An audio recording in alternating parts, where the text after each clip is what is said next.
Hello there! Bam! Another Gungan month video for you. Bam! And in this video we're just going to kind of look at the things that didn't really have their own video.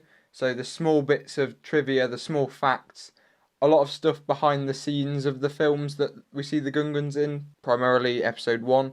So let's go!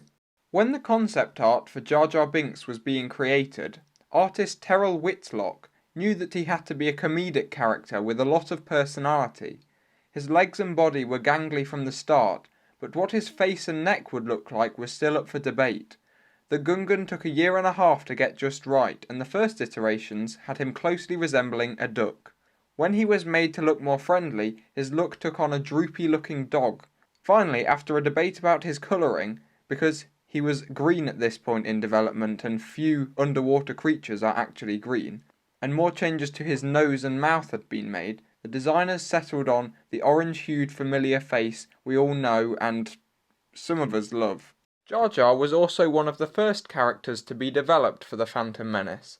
This was because George Lucas knew that C-3PO would be playing a smaller role in this film than he had in the original trilogy. Therefore George knew he needed another comedic character, and so Jar Jar Binks was created. George Lucas actually thought that Jar Jar wouldn't be enough comedic relief on his own, and so in the very original ideas for the Phantom Menace, Jar Jar would have a pet that would act as a sidekick, which would also add more comedy to the film. I think it's probably a good thing that he never made it into the film.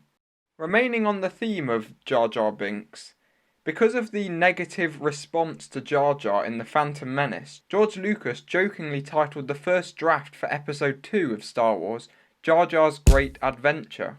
In one of the earlier scripts for The Phantom Menace, the Gungans were going to be completely wiped out along with the city of Ota Gunga prior to the Battle of Naboo, and therefore they weren't going to participate in the battle. However, it was decided that this genocide was going to be a little too dark for the film.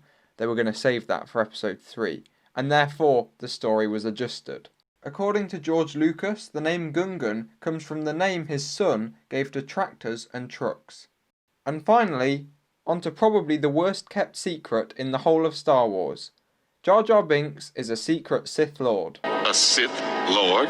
And that is about it. That is everything that didn't really fit in any other videos. It's quite Jar Jar heavy, but that is because Jar Jar is the primary Gungan that we see in the films thus far. Remember to like the video, comment down below any other Gungan related videos you might like to see, or any videos you might like to see, or anything else within reason, I guess. Remember to subscribe to the channel and watch any of the other videos I've made. There's a great one in the bottom left. YouTube has picked it for you, so give that a watch. Thanks for watching. Bye!